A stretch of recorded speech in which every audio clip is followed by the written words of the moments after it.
Selamat berjumpa kembali di Ngulik Alkitab, sebuah program yang menjadi sarana bagi kita untuk belajar dan mendalami kitab suci, serta melihat apa yang menjadi relevansinya dalam kehidupan kita di masa kini. Saya Pendeta Mustika Hulu. Narasumber kita di episode ini adalah Bapak Pendeta Arian Slarosa. Beliau adalah Direktur Yayasan Komunikasi Bersama YKB. Halo Pak, apa kabar? Baik-baik, Pendeta Tika. Sehat ya Pak ya? Puji Tuhan. Baik, terima kasih atas kesediaan Bapak untuk menjadi narasumber Ngulik Alkitab kembali di episode ini. Pada episode ini kita akan mengulik Kejadian pasal 48 ayat 1-22. Dan tema kita kali ini sangat menarik, berkat kepada yang tak berhak. Kita awali dengan doa, dipimpin oleh Bapak Pendeta Rianus. Silakan Pak. Mari kita berdoa. Tuhan, kami bersyukur padamu karena kembali Tuhan anugerahkan kami waktu untuk belajar dari firman Tuhan. Sertailah seluruh para sahabat DKB yang bersama-sama dengan kami supaya mereka dapat mendengarkan dengan baik dan sungguh-sungguh diberkati oleh firman Tuhan yang akan kami ulik pada acara ini.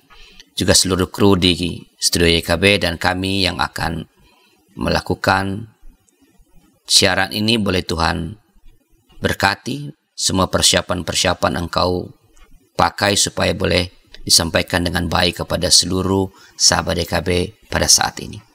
Mari Bapa, kami serahkan dalam tangan Tuhan seluruh proses belajar kami dalam saat ini.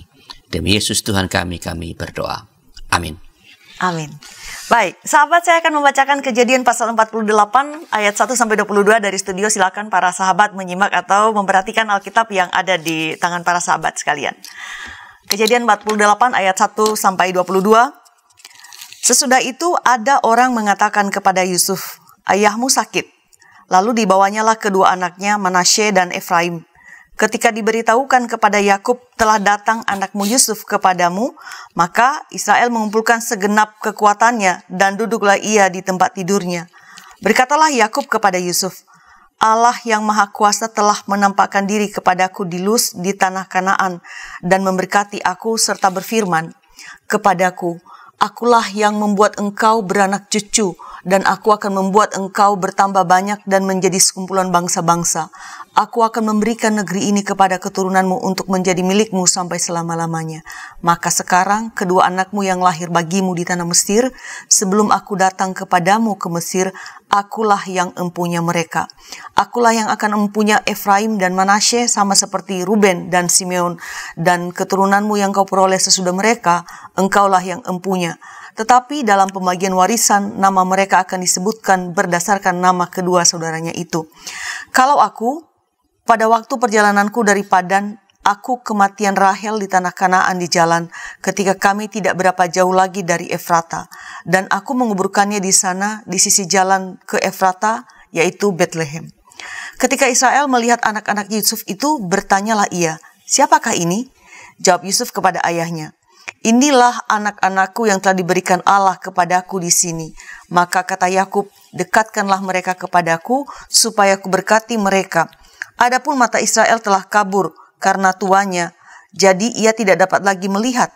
Kemudian Yusuf mendekatkan mereka kepada ayahnya, dan mereka dicium serta didekap oleh ayahnya.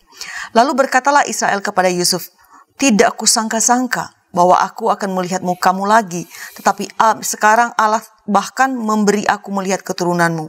Lalu Yusuf menarik mereka dari antara lutut ayahnya, dan ia sujud dengan mukanya sampai ke tanah. Setelah itu Yusuf memegang mereka keduanya, dengan tangan kanan dipegangnya Efraim, yaitu di sebelah kiri Israel, dan dengan tangan kiri Manasye, yaitu di sebelah kanan Israel. Lalu dekatkannya lah mereka kepadanya.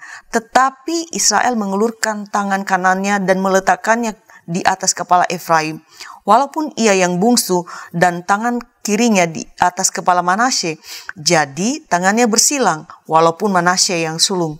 Sesudah itu diberkatinya lah Yusuf, katanya, 'Nenekku dan ayahku, Abraham dan Ishak, telah hidup di hadapan Allah. Allah itu sebagai Allah yang telah menjadi gembalaku selama hidupku sampai sekarang, dan sebagai malaikat yang telah melepaskan aku dari segala bahaya.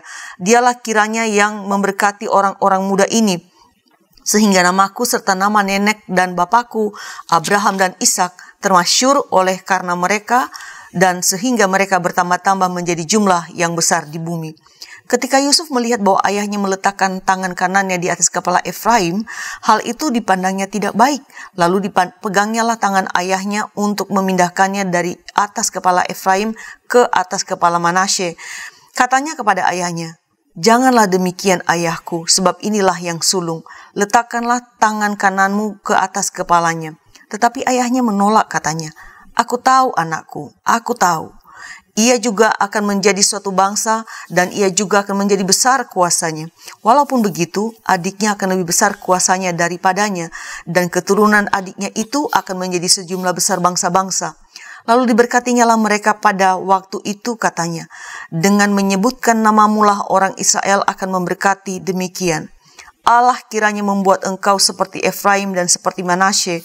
Demikianlah didahulukannya Efraim daripada Manasye. Kemudian berkatalah Israel kepada Yusuf, 'Tidak lama lagi aku akan mati, tetapi Allah akan menyertai kamu dan membawa kamu kembali ke negeri nenek moyangmu. Dan sekarang aku memberikan kepadamu sebagai kelebihanmu daripada saudara-saudaramu suatu punggung gunung yang kurebut dengan pedang dan panahku dari tangan orang Amori.'" Ya, demikian yang menjadi teks yang akan kita ulik, cukup panjang, namun kami berharap para sahabat tentu dapat menyimak teks kita dan tentu saja ulikan yang akan segera kita mulai ini. Oke, Pak, sebelum kita, kan kebiasaan Bapak nih udah, semoga para sahabat udah hafal ya, kita akan ulik ayat per ayat, tapi sebelumnya saya mau tanya kepada Bapak, sebelum Bapak memberikan ulasan atau ulikan terhadap ayat per ayat, apa yang menjadi gambaran sekilas tentang topik kita hari ini yang temanya adalah berkat kepada yang tak layak? Silakan, Pak. Ya, makasih Pendeta Mustika. Jadi bahan ngulik kita ini berisi wasiat kedua dari Yakub, ya, atau di sini Israel kepada keturunannya. Wasiat pertama terdapat dalam Kejadian pasal 47 ayat 29 sampai 31 yang isinya adalah ketentuan-ketentuan tentang tempat di mana ia akan dibuburkan, tempat di mana Yakub ingin dimakamkan. Nah, wasiat kedua ini justru merupakan hal yang lebih fundamental, lebih utama, karena berupa berkat Allah Israel yang diterima dari Ishak ayahnya dan dari Abraham leluhurnya. Nah, persoalan utamanya ialah siapakah yang akan menjadi pewaris berkat Allah Israel? Ya, kalau baca bagian Alkitab yang lain sebenarnya itu Ruben, ya, enggak bisa jadi pewaris karena ada cacat tertentu. Nah, siapakah di antara ke-12 anak Yakub yang akan menjadi pewaris berkat Allah kepada Abraham, Ishak dan Yakub kemudian? Nah, terhadap pertanyaan ini bahan ngulik kita memberikan 3 jawaban yang tidak persis sama. Ya, kita akan menemukannya kalau nanti kita akan ngulik bagian-bagian ini secara lebih rinci pada bagian-bagian ayat-ayat. Begitu, Pendeta Mustika. Oke, baik. Itu merupakan pengantar kita. Kalau begitu, Pak, saya akan membacakan ayat 1 dan 2 sebelum Bapak menyampaikan ulikan Bapak.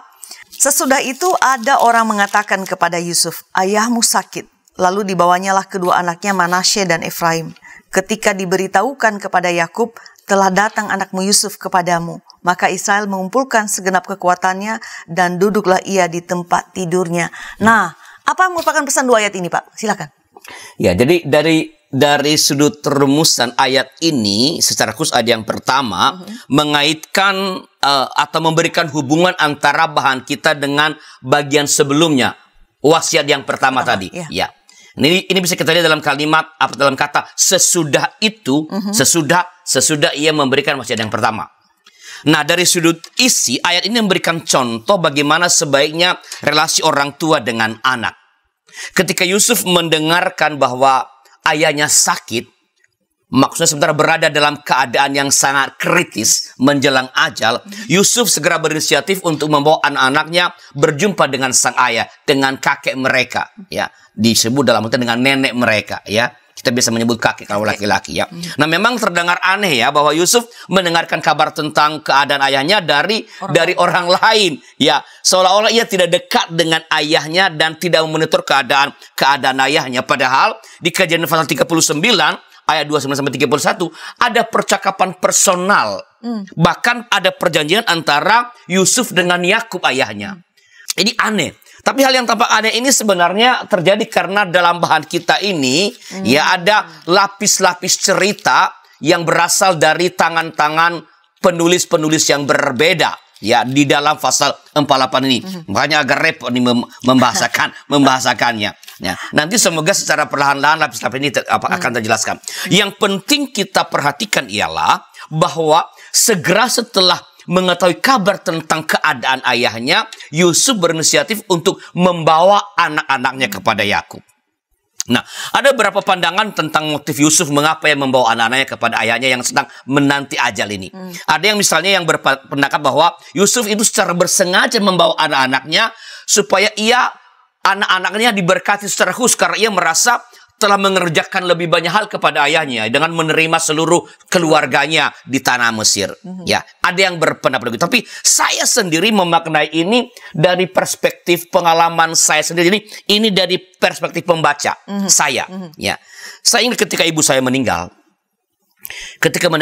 Ibu saya kan di Nias, ya, di Pulau Nias. Nah, ketika mendengarkan kabar tentang ibu saya yang meninggal, saya memutuskan segera pulang. Sebagai anak saya pulang, ya. Dan sebenarnya ingin agar istri dan anak-anak saya juga ikut pulang, ya. Ya, mereka pada bertemu, mama saya pada ke Jakarta, bahkan ke Bandung dulu. Namun saya tahu persis bahwa keadaan keuangan kami pada waktu itu tidak memadai. Ada uang, tapi ini bukan uang yang bisa dipakai untuk hal lain. Ini uang untuk kebutuhan sehari-hari kami. Jadi ada semacam kebingungan dalam diri saya, dan istri saya rupa-rupanya menangkap kebingungan saya itu. Dan dia segera mengusulkan sebuah keputusan. Ya, ia tiba-tiba mengatakan begini, kita semua ke Nias. Dia nggak minta pendapat saya. Kita semua ke Nias supaya anak-anak punya memori tentang nenek mereka. Ini adalah terakhir, sesudah itu mereka tidak bisa lagi melihat. Ya, nah saya memandang inisiatif Yusuf ini dalam perspektif semacam ini, Pendengar Mestiga. Ya, ia membawa anak-anaknya untuk menemui ayahnya agar anak-anak itu punya memori tentang kakek mereka.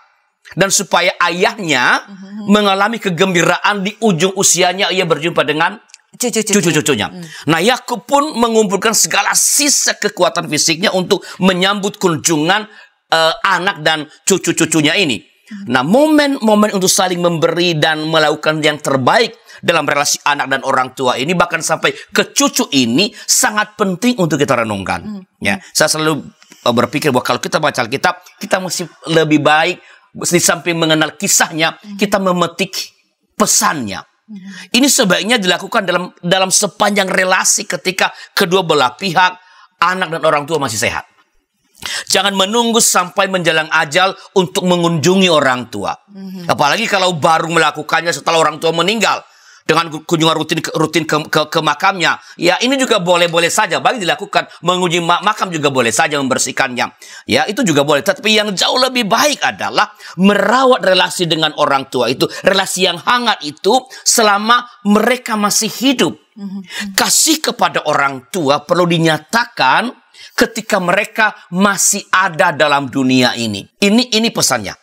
Nah, catatan kecil dan penting sebelum beralih ke ayat yang berikutnya nanti sebelum dibacakan lagi, bahwa nama anak-anak Yusuf disebutkan sesuai dengan urutan di sini dalam Manasye dan Efraim. Manasye anak yang sulung, Efraim anak nomor 2. Nah, ini tolong diingat-ingat para sahabat karena ini nanti berkaitan dengan ayat berikut yang akan kita bahas. Begitu Pendengar Mestiga. Oke, bicara tentang keluarga, jadi rasa hangat itu mengalir ya, jadi ingat orang tua. Oke, terima kasih untuk sharing dari Pak Pendeta Arianus. Saya akan bacakan ayat 3 dan 4, tapi rasa-rasanya karena waktu kita agak terbatas, supaya penjelasan Bapak tidak terpotong, jadi setelah pesan-pesan yang akan lewat berikut ini. Oke.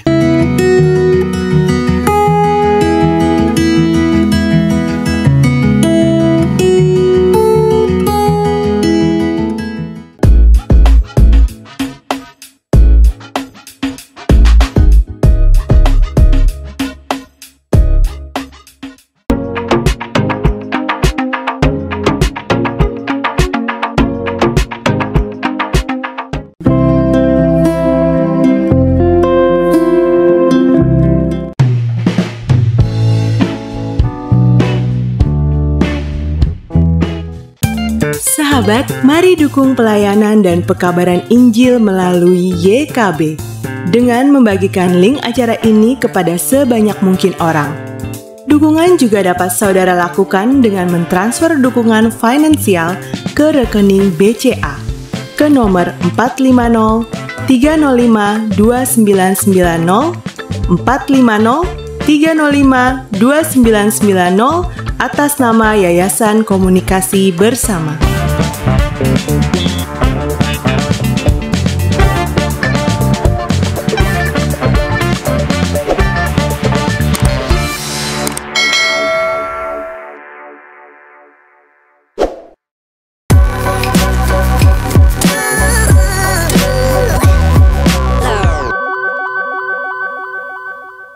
Masih di Ngulik Alkitab bersama saya Pendeta Mestika Hulu dan narasumber kita Bapak Pendeta Arianus Larosa. Saat ini kita sedang mengulik Kejadian pasal 48 ayat 1 sampai 22 dengan tema berkat kepada yang tak berhak. Kita melanjutkan ulikan kita dan sekarang kita sudah di segmen 2.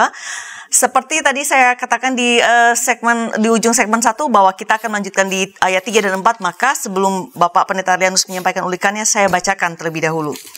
Berkatalah Yakub kepada Yusuf, Allah yang Maha Kuasa telah menampakkan diri kepadaku di Luz di tanah Kanaan dan memberkati aku serta berfirman kepadaku, akulah yang membuat engkau beranak cucu dan aku akan membuat engkau bertambah banyak dan menjadi sekumpulan bangsa-bangsa. Aku akan memberikan negeri ini kepada keturunanmu untuk menjadi miliknya sampai selama-lamanya. Oke Pak, kita lanjutkan. Apa pesan 2 ayat yang barusan saya baca ini Pak? Ya, terima kasih. Pendeta Mestika, ini dalam ayat 3 dan ayat 4 ini Yakub menjelaskan janji berkat yang telah ia terima dari Allah yang Maha Kuasa. Ya, segala yang dimiliki Yakub adalah pemberian Allah semata-mata. Dalam merumuskan janji berkat ini ditekankan bahwa Allah lah yang bertindak. Yakub hanya menerima. Inisiatif untuk memberikan kuasa ada di tangan Allah. Sekali lagi, Yakub hanya menerima. Nah, selain itu dalam penjelasan Yakub ini terkandung 2 hal penting. Pertama, bahwa keturunannya akan menjadi sekumpulan bangsa-bangsa. Ini perkembangan nih. Dalam ayat 4 tadi kan? Ya. Ya, dikatakan itu bahwa aku akan membuat engkau beranak cucu dan aku akan membuat engkau bertambah banyak dan menjadi sekumpulan bangsa-bangsa. Jadi akan banyak. Artinya berkat yang nanti akan diberikan bukan hanya bagi yang menerimanya saja, entah siapa nanti yang akan menerima, kita akan bahas nanti, melainkan supaya sang penerima itu menjadi berkat bagi bangsa-bangsa. Yang kedua, pemberian tanah Kanaan dengan ini berkaitan dengan pemberian atau penyebutan tanah terjanji, tanah Kanaan. Dengan menyebut ini, Yakub menegaskan kepada Yesus bahwa tanah terjanji itu adalah Kanaan dan bukan Mesir. Sekali lagi, tanah terjanji itu adalah tanah Kanaan yang tadinya kelaparan itu dan bukan Mesir yang berkelimpahan. Ya, mengingatkan kembali. Ya, seberapa menyenangkan pun dan seberapa enaknya pun hidup Yusuf di Mesir, Yakub mengingatkan bahwa tanah yang dijanjikan Tuhan, tanah terjanji adalah bukan Mesir, melainkan Kanaan. Nah, hal terakhir ini menjadi penting bagi kita, yaitu mengenai cinta pada tanah air ya. Saya tarik ke sana nih pesannya. Kita perlu terus-menerus mengingat bahwa siapapun yang berstatus sebagai warga negara Indonesia, kayak kita ini, warga negara Indonesia, nggak usah pakai embel-embel keturunan, kita semua keturunan. Kamu keturunan mana? Udah banyak Pak. Bercampur aduk kan? Ya. Ya. Kita semua adalah warga, siapapun yang punya status sebagai warga negara Indonesia harus benar-benar menghayati bahwa Indonesia adalah tanah airku. Indonesia adalah tanah air kita. Jangan sampai kita hidup di Indonesia, mencari makan di Indonesia, beranak pinang di Indonesia, tetapi yang kita puja adalah negeri orang lain. Kita mengidentifikasi diri dengan budaya orang lain, dengan bangsa lain, menjunjung tinggi adat istiadat, kebiasaan bangsa lain, tradisi bangsa lain, dan bukan Indonesia. Jangan sampai ini terjadi. Seberapapun mengagumkan yang pernah kita lihat kalau kita berkunjung ke negeri lain, atau ada mengatakan ada identitas yang diberikan yang datang dari negara lain, itu ingat, negara kita adalah Indonesia. Tanah air kita adalah Indonesia. Jangan kita mengembangkan, mempermuliakan, ya, mengagung-agungkan budaya dari negara kita Indonesia. kita punya budaya yang adiluhur, budaya yang sangat luar biasa. Mari kita jaga karena kita adalah Indonesia. Oke, Pak, itu jujur saja itu reminder yang sangat baik ya, bahwa seberapapun keadaan Indonesia, negara kita Indonesia, dan kita belajar daripada apa yang diingatkan oleh Yakub kepada Yusuf. Baik, kita melanjutkan ulikan kita. Saya lanjutkan di ayat 5 dan 6. Maka sekarang kedua anakmu yang lahir bagimu di tanah Mesir, sebelum aku datang kepadamu ke Mesir, akulah yang empunya mereka. Akulah yang akan empunya Efraim dan Manasye, sama seperti Ruben dan Simeon. Dan keturunanmu yang kau peroleh sesudah mereka, engkaulah yang empunya. Tetapi dalam pembagian warisan, nama mereka akan disebutkan berdasarkan nama kedua saudaranya itu. Nah, apa ini maksudnya, Pak? Yakub berkata kepada Yusuf, akulah yang punya Efraim dan Manasye. Nah kan ini kan manusia, Pak, bukan orang, bukan benda gitu. Akulah yang punya. Gitu. Iya. Ini memang dalam bahasa Indonesia, dalam tradisi kita tidak terlalu paham. Tapi dalam tradisi mereka, ini adalah rumusan adopsi. Baik. Rumusan adopsi. Dengan mengucapkan kalimat ini, ya, akulah yang empunya, maka Yakub mengangkat Efraim. Nah, udah mulai nih ya. Tadi kan Manasye dan Efraim. Yakub membalik. Efraim. Ya, Yakub mengangkat Efraim dan Manasye menjadi anak-anaknya. Nah, ada beberapa hal yang perlu kita perhatikan di sini.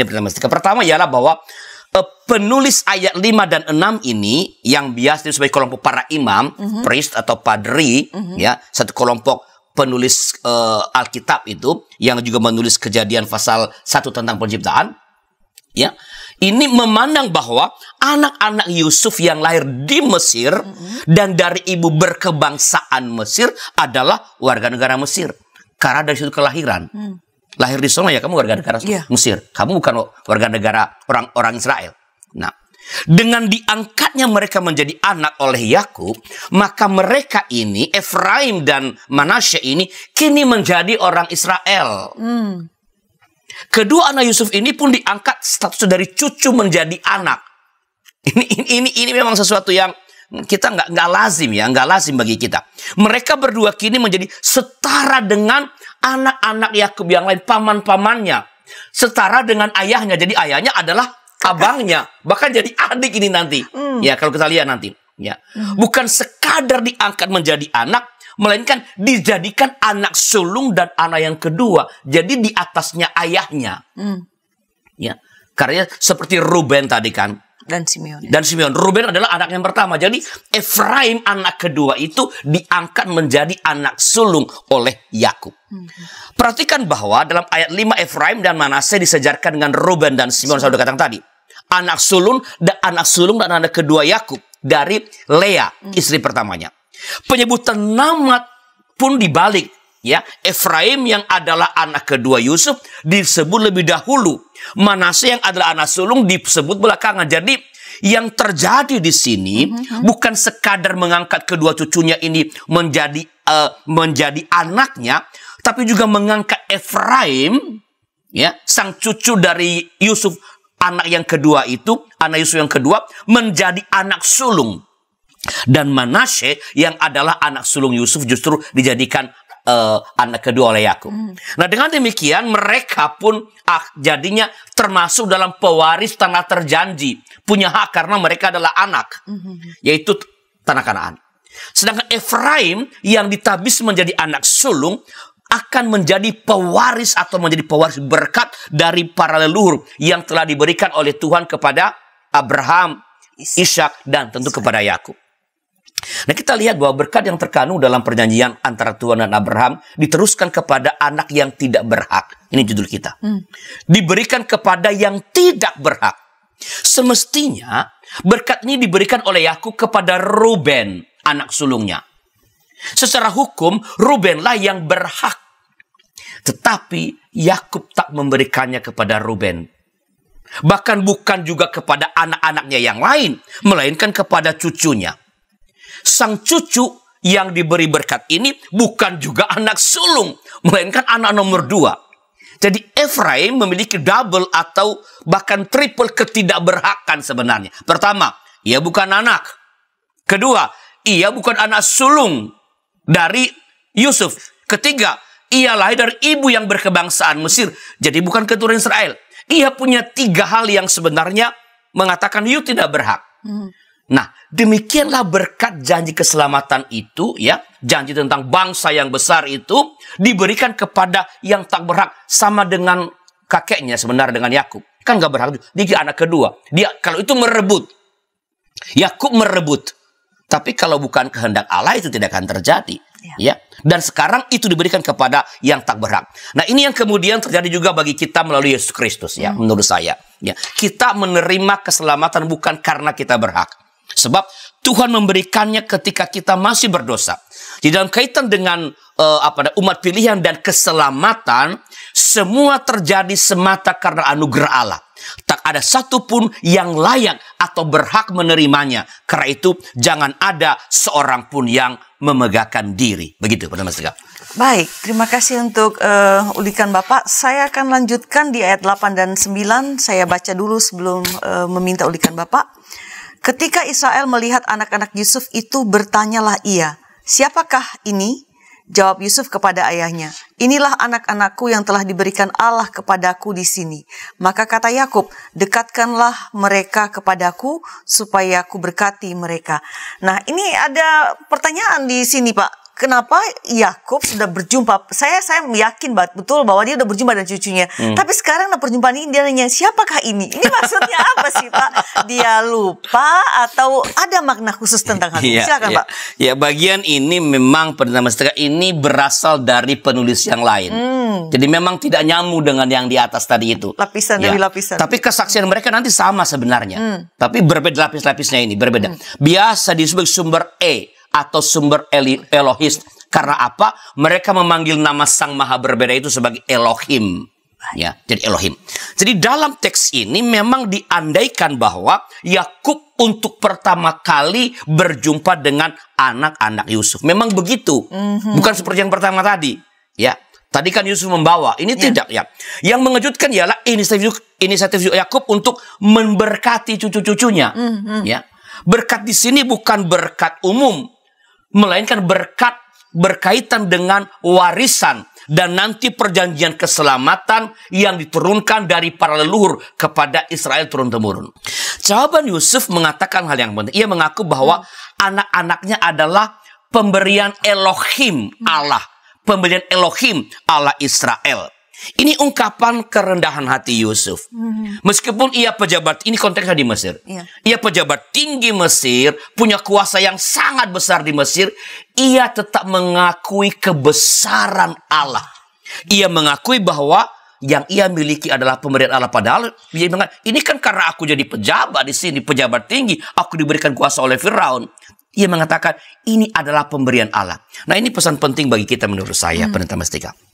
Ya. Setinggi apapun jabatan kita, sebanyak apapun yang kita miliki, harta milik kita, seluas apapun pengetahuan kita, tetaplah rendah hati, tetaplah rendah hati. Jangan sombong. Dan yang lebih penting lagi, jangan melupakan Allah. Tetaplah hormat kepada Allah. Akuilah bahwa semua yang kita capai dan miliki adalah pemberian dari Tuhan. Begitu. Semua yang kita terima adalah pemberian Tuhan atau anugerah Tuhan. Baik, kita lanjutkan ulikan kita karena ulikan ini juga anugerah bagi kita. Ayat 10-15 saya bacakan. Adapun mata Israel telah kabur karena tuanya, jadi ia tidak dapat lagi melihat. Kemudian Yusuf mendekatkan mereka kepada ayahnya dan mereka dicium serta didekap oleh ayahnya. Lalu berkatalah Israel kepada Yusuf, "Tidak kusangka-sangka bahwa aku akan melihat mukamu lagi. Tetapi sekarang Allah bahkan memberi aku melihat keturunanmu." Lalu Yusuf menarik mereka dari antara lutut ayahnya dan ia sujud dengan mukanya sampai ke tanah.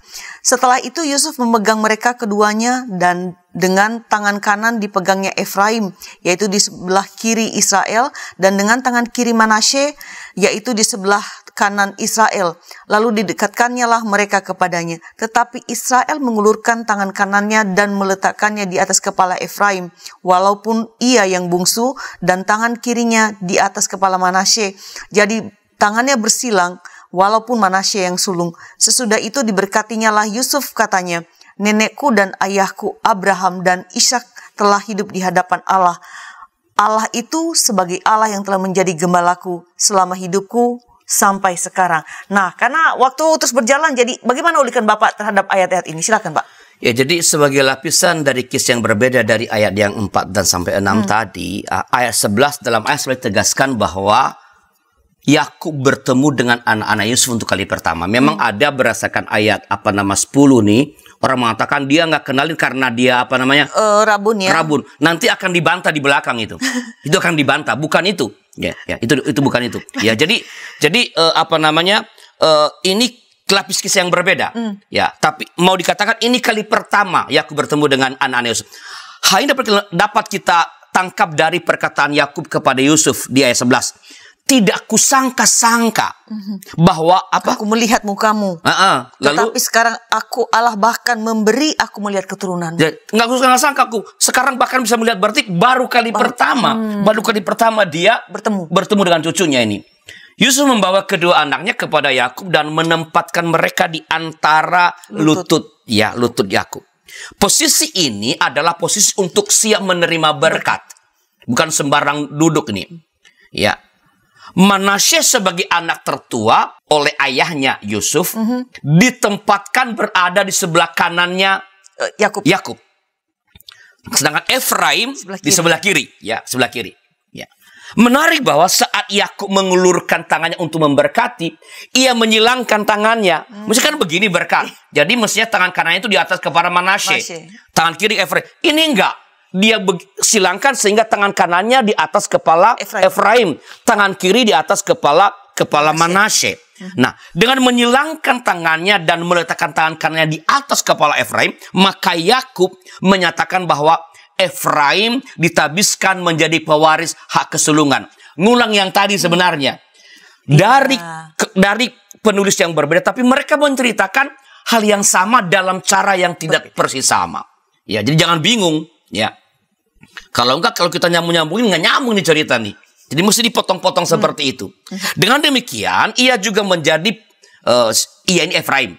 Efraim juga menjadi penerima berkat perjanjian yang telah dilakukan Allah dengan Abraham, dengan Ishak dan dengan Yakub. Nah, dalam cara ini Pendeta Mestika kembali ditegaskan bahwa berkat itu, berkat perjanjian antara Allah dengan Israel ini diberikan kepada yang tidak berhak. Saya ulangi lagi. Efraim bukan anak Yakub, melainkan cucu. Ia lahir dari ibu yang berkebangsaan Mesir. Jadi jangan suka bilang ada pribumi ini. Semua kita udah campur aduk. Dalam sejarah keselamatan aja, dari awal udah bercampur ini. Dari keturunan Mesir. Ya. Ia bahkan bukan anak sulung Yusuf. Maka dilihat dari perspektif manapun, Efraim sama sekali tak punya hak untuk menjadi pewaris berkat perjanjian antara Allah dan para leluhurnya itu. Namun yang dipandang tidak layak oleh ukuran-ukuran dunia ini, justru dipilih oleh Allah. Dipilih Allah untuk menjadi pewaris berkat perjanjian itu. Efraim menerima itu semata-mata sebagai anugerah. Nah, ini kembali mengingatkan kita bahwa semua yang kita miliki, yang dapat kita raih dalam hidup ini adalah pemberian Allah semata. Jangan ada yang memegahkan diri. Sebaliknya, hendaklah syukur terus naik dari hati kita kepada Allah. Karena ia terus-menerus memperkenankan kita menerima berkat-berkatnya yang sebenarnya tidak pantas kita terima. Kedua, jangan berkecil hati. Jika dalam ukuran-ukuran dunia ini, kita dipandang tak punya kualifikasi yang membuat kita dapat meraih hal-hal terbaik dalam hidup ini. Jangan berkecil hati. Ingat bahwa Allah dalam kemurahannya dapat membuat yang dianggap tak punya kualifikasi itu menjadi penerima atau bahkan peraih hal-hal yang terbaik. Jadi tetap kerjakan seoptimal mungkin apapun yang dipercayakan kepadamu. Jangan kecil hati. Begitu. Baik, terima kasih untuk penjelasan Bapak. Sahabat, kita break sejenak. Kita lanjutkan ulikan kita setelah pesan-pesan berikut ini.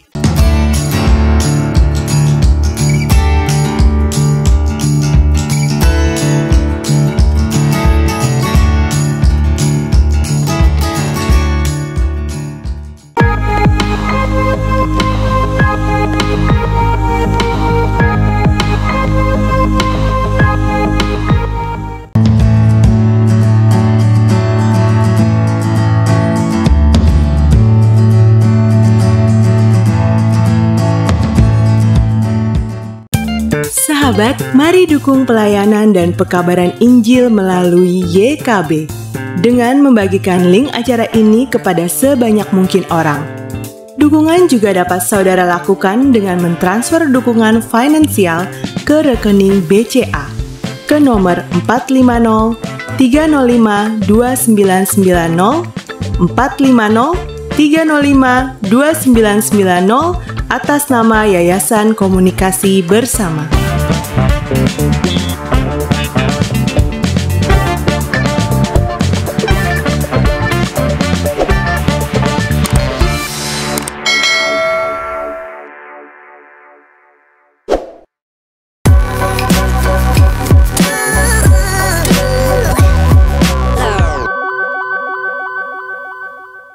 Terima kasih sahabat masih setia bersama kami di Ngulik Alkitab. Saya Pendeta Mestika Hulu dan narasumber kita Bapak Pendeta Arianus Larosa. Kita sedang mengulik Kejadian pasal 48 ayat 1-22 dengan tema berkat kepada yang tak berhak. Kita sudah berada di segmen terakhir. Silakan para sahabat jika ingin berinteraksi dengan kami di kolom yang tersedia. Kita lanjutkan. Sebelum saya meminta ulikan Bapak Pendeta Arianus narasumber kita, saya bacakan dulu ayat 15 dan 16. Sesudah itu diberkatinyalah Yusuf katanya, nenekku dan ayahku Abraham dan Ishak telah hidup di hadapan Allah. Allah itu sebagai Allah yang telah menjadi gembalaku selama hidupku sampai sekarang. Dan sebagai malaikat yang telah melepaskan aku dari segala bahaya. Dialah kiranya yang memberkati orang-orang muda ini. Sehingga namaku serta nama nenek dan bapakku Abraham dan Ishak termasyur oleh karena mereka, dan sehingga mereka bertambah-tambah menjadi jumlah yang besar di bumi. Nah, tampaknya ada perbedaan tentang yang diberkati dalam ayat 15 dan 16 ini, Pak. Ini gimana sih, Pak? Ini teksnya ini memang mau menolong kita atau mau membingungkan sih, Pak? Kalau sekarang bilang membagongkan, Pak. Silakan, Pak. Ya. Sebelum saya jadi gini. Ada dua hal yang perlu kita catat dari ayat ini ya. Nanti saya jelaskan itu. Pertama, meskipun dalam awal yang tadi kan, meskipun awal ayat 15 dinyatakan bahwa yang diberkati adalah Yusuf, ya. Betul kan tadi kan Yusuf ya? Iya, betul, Pak. Ya. Tapi sebenarnya yang maksudnya adalah kedua anak-anak Yusuf, yaitu Efraim dan Manasye. Sebab di ayat sebelumnya yaitu ayat ke-14. Ya, coba dibaca ayat 14. Baik, coba. Saya bacakan ayat 14. Tetapi Israel mengulurkan tangan kanannya dan meletakkannya di atas kepala Efraim, walaupun ia yang bungsu, dan tangan kirinya di atas kepala Manasye, jadi tangannya bersilang walaupun Manasye yang sulung. Jadi kan udah begini baru ada rumusan ini kan. Lalu terselip kalimat sesudah itu diberkatinya ini ya. Ya. Jadi yang dimaksud adalah sebenarnya bukan Yusuf, ya, anak-anak Yusuf, ya. Baik. Jadi ini kembali ditegaskan dalam ayat 16. Ada kalimat kan tadi, dialah kiranya yang memberkati orang-orang muda ini. Nah, orang-orang muda kan nggak mungkin Yusuf. Orang-orang muda itu pasti adalah Manasye dan Efraim. Kalau orang-orang kan berarti lebih dari satu. Kalau cuma orang mungkin Yusuf. Ini orang, jadi yang diberkati bukan cuma satu orang, tapi lebih dari satu. Orang-orang muda itu ini. Maksudnya adalah Efraim dan jadi Manasye. Clear sebenarnya adalah Manasye. Cuman penamaannya disebut sebagai Yusuf. Yang nggak tahu mungkin representasi kita tidak tahu ya. Kedua, Yakub menyatakan kesaksian iman tentang Allah yang telah mengikat perjanjian itu dengan leluhurnya. Di sini kita lihat ada sebutan terhadap Allah sebagai Dia adalah gembala dan sang pelepas. Di dalam ayat 15 dan 16, Ia adalah gembala lalu pelepas, ya. Bukan pelepah ya. Pelepas. Gembala adalah sang pembimbing, sang pemelihara, sang penuntun. Ya, Tuhan adalah gembalaku, ia menuntunku, ya, membimbingku. Ini bukan hanya sekadar penamaan, namun Yakub telah mengalami seumur hidupnya tentang kegembalaan dari Allah itu. Dan ia yakin bahwa ini keyakinan bahwa Allah yang sama itu juga yang akan membimbing, yang akan memelihara, yang akan menuntun Efraim dan Manasye ke depan. Nah, sang pelepas berarti yang membebaskan dari perbudakan dan yang membalas pihak-pihak yang melakukan kejahatan kepada Israel. Menuntut darah kalau pakai lebih tegasnya. Ya. Nah, ini juga bukan saja pengakuan iman, melainkan pengalaman iman Yakub tentang bagaimana Allah melepaskannya. Allah telah melepaskan Yakub dari kekhawatirannya atas Yusuf yang dianggap mati. Yusuf yang dianggap mati itu yang membuat dia jadi sedih, justru telah menjadi penyelamat mereka di saat bencana kelaparan yang dahsyat. Dari kekhawatiran dan kepedihan, Allah melepaskannya. Bukan hanya berjumpa dengan anak yang dianggap mati itu, malah anak itu menjadi penyelamat. Allah telah melepaskan Yakub dari Tangan Esau. murka abangnya Esau. Ia sangat takut kalau kapan ya, bulan yang lalu ya, Pak. bulan lalu. Ya, dia ngirim macam-macam ya. Ia percaya, aku percaya bahwa Allah yang sama akan membebaskan juga Efraim dan Manasye dari berbagai hal yang menakutkan dan yang mengancam jiwa mereka ke depan. Itu yang mau dikatakan. Baik, kita melanjutkan ulikan kita yang menarik ini. Saya bacakan dulu sebelum Bapak Pendeta Arlianus menyampaikan ulikannya, ayat 17 sampai 19. Ketika Yusuf melihat bahwa ayahnya meletakkan tangan kanannya di atas kepala Efraim, hal itu dipandangnya tidak baik. Lalu dipegangnya tangan ayahnya untuk memindahkannya dari atas kepala Efraim ke atas kepala Manasye. Katanya kepada ayahnya, "Janganlah demikian ayahku, sebab inilah yang sulung. Letakkanlah tangan kananmu ke atas kepalanya." Tetapi ayahnya menolak, katanya, "Aku tahu anakku, aku tahu. Ia juga akan menjadi suatu bangsa dan ia juga akan menjadi besar kuasanya. Walaupun begitu, adiknya akan lebih besar kuasanya daripadanya dan keturunan adiknya itu akan menjadi sejumlah besar bangsa-bangsa." Nah, ini menarik ya Pak. Tadi sudah Bapak sudah menjelaskan bahwa penyilangan itu, tetapi kemudian ada semacam respons dari Yusuf bahwa dia memindahkan tangan ayahnya. Ini kenapa sih Pak? Ya, biarin aja nah gitu. Ini semacam reaksi yang wajar sebenarnya. Ya, sebab yang dilakukan Yakub ini memang agak ganjil, aneh ya. Sebab tangan kanannya sebagai penyalur berkat yang utama mesti diletakkan di atas kepala Manasye, karena Manasye adalah anak sulung. Maka Yusuf hendak menolong ayahnya mengoreksi nih, salah beh. Ya, tangannya mestinya ke sini beh. Ya, dia mau menolong ayahnya. Ini yang pertama. Yusuf juga menduga, ya seperti yang di depan tadi, sebelum tadi, menduga bahwa hal ini terjadi karena ketidaksengajaan. Mungkin karena penglihatan ayahnya yang kabur ya. Yang kabur tadi itu. Jadi mungkin ayahnya, tapi kalau kan kabur kan sebenarnya nggak akan gini, kan pasti begini tangannya. Kabur kan salah objek, bukan menghilangkan tangan. Jadi memang ya. Tapi jadi itu yang masuk di akal. Tapi respons Yakub atas tindakan Yusuf ini menegaskan bahwa Yakub memang secara bersengaja melakukan itu. Bukan karena nggak tahu. Bukan karena matanya udah nggak bisa melihat. Bukan. Ini bukan kesalahan. Ini bersengaja. Ya. Ia dapat melihat dengan jelas kedua cucunya ini. Namun ia memang ingin memberi berkat utama atau berkat kesulungan itu kepada Efraim, si anak kedua. Nah, dengan demikian, kembali ke laptop lagi nih kita. Ditegaskan bahwa berkat perjanjian itu diberikan kepada yang tidak berhak. Itu adalah kemurahan atau anugerah semata-mata. Karena itu tidak boleh ada seorang pun yang memegahkan diri. Apapun yang kita miliki, sekali lagi, ya, apapun yang kita berhasil kita raih dalam hidup ini, ya, seberapa hebat kita, itu semata-mata adalah anugerah Allah, pemberian Allah. Jangan sombong. Tetaplah rendah hati di hadapan Allah, sang pemberi segala sesuatu. Begitu Pendeta Mestika. Baik, kita punya beberapa ayat lagi dan saya akan bacakan dulu sebelum Pak Pendeta Arlianus menyampaikan ulikannya. Saya baca ayat 20 sampai 22. Lalu diberkatinya lah mereka pada waktu itu, katanya, dengan menyebutkan namamu lah orang Israel akan memberkati. Demikian Allah kiranya membuat engkau seperti Efraim dan seperti Manasye. Demikianlah didahulukannya Efraim daripada Manasye.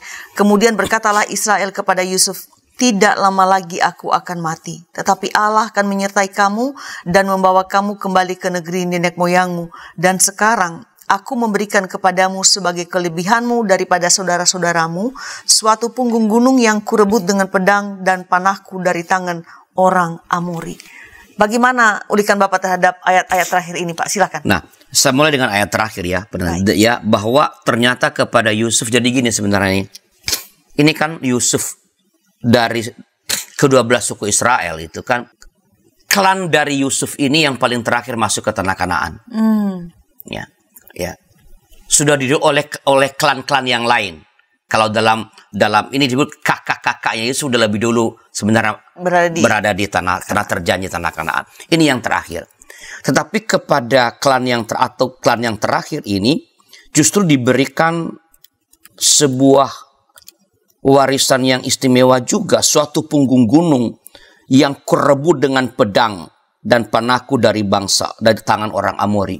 Jadi memang Yusuf ini dan nanti klan Efraim dan Manasye ini memang mendapat pengistimewaan, dan pada waktu ini kisah ini ditulis memang menjadi bangsa yang cukup menonjol, suku bangsa yang menonjol di tengah-tengah ke-12 suku Israel. Nah, hal berikut adalah Efraim dan Manasye di sini dijadikan sebagai contoh atau idaman keadaan terbaik suku-suku Israel. Jadi imajinasi lah. Jadi kalau Anda ingin melihat, ingin mengetahui bagaimana keadaan terbaik dari suku-suku Israel ini, lihatlah Efraim. Idealnya ya. Itu idealnya. Itu contoh. Jadilah seperti Efraim.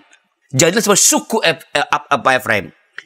Bila seseorang ingin melihat berkat Allah yang berlimpah-limpah yang dicurahkan kepada umatnya, maka lihatlah Efraim. Lihatlah kehidupan mereka, lihat keberadaan mereka, lihatlah kedua suku ini, Efraim dan Manasye. Karena itu contoh yang terbaik dalam keadaan yang ideal dari sebuah suku yang dipilih Allah, dan juga itu contoh yang terbaik dari bagaimana berkat-berkat Allah itu turun dengan berlimpah. Kalau seorang ayah ingin memberkati anaknya, maka bayangkanlah bahwa anak ini akan menerima berkat sebesar yang diterima oleh Efraim dan Manasye. Karena itu tidak ada berkat yang lebih indah, yang lebih hebat dari berkat yang diberikan kepada Efraim dan Manasye.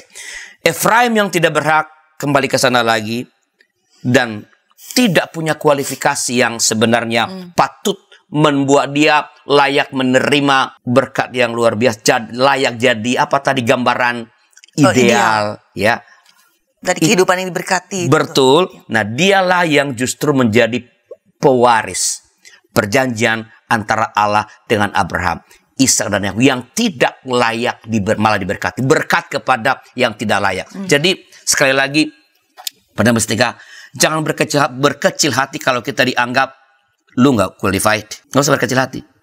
Kerjakan saja sebaik-baiknya. Jadi ukurannya bukan orang mengatakan you hebat atau tidak hebat, tapi kerjakan saja sebaik-baiknya apa yang dipercayakan kepadamu, dan percayalah oleh anugerah Allah apa yang dianggap tidak qualified oleh dunia ini bisa meraih yang terbaik, meraih yang terhebat di dalam kehidupan sehari-hari. Begitu Pendeta Mas Ega. Baik, terima kasih Bapak Pendeta Arlianus sudah menjadi narasumber di Ngulik Alkitab kali ini, dan penjelasan disampaikan kiranya menjadi berkat bagi para sahabat dan banyak orang yang menyaksikan Ngulik ini. Sahabat, sebelum menutup Ngulik Alkitab ini, saya mau menyampaikan dua hal sebagai semacam rangkuman kita kali ini, bahwa tadi kita diingatkan bahwa kita perlu menjaga relasi atau hubungan serta penghormatan kepada orang tua kita selama mereka ada di dunia ini. Itu dicontohkan oleh Yusuf pada ayahnya Yakub. Jadi para sahabat yang memiliki orang tua atau keluarga menunjukkan rasa sayang, rasa hormat selagi mereka ada bersama-sama kita di sini. Yang kedua, dan ini saya kira yang menjadi refleksi kita, bahwa tema kita adalah berkat bagi yang tak berhak. Efraim tidak berhak menerima berkat-berkat Allah. Ada banyak hal, tiga tadi dijelaskan oleh Bapak Pendeta Arlianus, bahwa dia ini anak kedua, kemudian bukan anaknya Yakub, dia cucu dan ibunya dari Mesir, tapi Allah memberkatinya. Allah memberkatinya bukan karena dia layak, tetapi karena Allah yang memilih. Jadi menutup Ngulik ini saya mengatakan bahwa Allah memberkati siapapun menurut kasih-Nya. Ia memberkati kita juga, dan mengutip kata-kata Pak Pendeta Arlianus tadi, bahwa bukan berdasarkan kualifikasi yang dibuat oleh dunia ini, tapi Allah dengan kemurahan hatinya dan anugerahnya bisa memberkati siapapun, memberkati para saudara, memberkati kita semua menurut kemurahan hatinya, dan karena itu kita patut senantiasa bersyukur kepadanya. Tuntas sudah jumpa kita di Ngulik Alkitab episode ini. Kiranya ulikan yang hadir di hadapan para sahabat kali ini menjadi berkat bagi kita semua. Terima kasih untuk dukungan yang para sahabat berikan, baik dengan memberikan like, membagikan link Ngulik Alkitab ini kepada orang lain atau di media sosial para sahabat. Dan bagi para sahabat yang baru pertama kali di channel ini, jangan lupa untuk melakukan subscribe dan mendapatkan update konten-konten terbaru dari kami. Sampai jumpa di episode yang akan datang. Kita akhiri dengan doa dari Bapak Pendeta Lerus. Silakan, Pak. Mari kita berdoa. Tuhan, kami bersyukur padamu, Engkau memberikan kepada kami begitu banyak pesan melalui Ngulik Alkitab kali ini. Biarlah kami boleh menyimaknya, merenungkannya, dan boleh melakukannya dalam hidup kami. Membangun relasi yang hangat dengan orang tua kami, mencintai negeri kami, tak berkecil hati ketika kami dipandang tak qualified oleh dunia ini. Berikan kami terus keberanian untuk boleh mengerjakan apapun yang Tuhan percayakan pada kami, seoptimal potensi yang Tuhan berikan dalam diri kami. Karena kami percaya Tuhan memberkati setiap yang kami lakukan ketika kami mengerjakannya di dalam kesungguh-sungguhan dan dalam keyakinan akan berkat Tuhan yang akan melengkapi, menyempurnakan segala jerih lelah kami. Berkati YKB boleh terus menjadi saluran berkat-Mu untuk mengabarkan Injil Kerajaan Allah. Semakin banyaklah orang yang mendengarkan kabar baik. Semakin banyak orang yang bertumbuh imannya melalui layanan-layanan YKB. Berkati para sahabat YKB yang terus mensupport kami, para volunteer. Mereka yang mendukung kami dari belakang, mengirimkan dukungan-dukungan dana kepada YKB. Engkau berkati hidup mereka ya Tuhan, supaya dengan dukungan mereka kami terus bergiat bekerja di sini, semakin giat bekerja di sini untuk kemuliaan nama Tuhan dan untuk penyebaran Injil Kerajaan Allah. Demi Yesus Tuhan kami memohon. Amin. Sahabat, mari dukung pelayanan dan pekabaran Injil melalui YKB dengan membagikan link acara ini kepada sebanyak mungkin orang. Dukungan juga dapat saudara lakukan dengan mentransfer dukungan finansial ke rekening BCA ke nomor 450 305 2990 450 305 2990 atas nama Yayasan Komunikasi Bersama.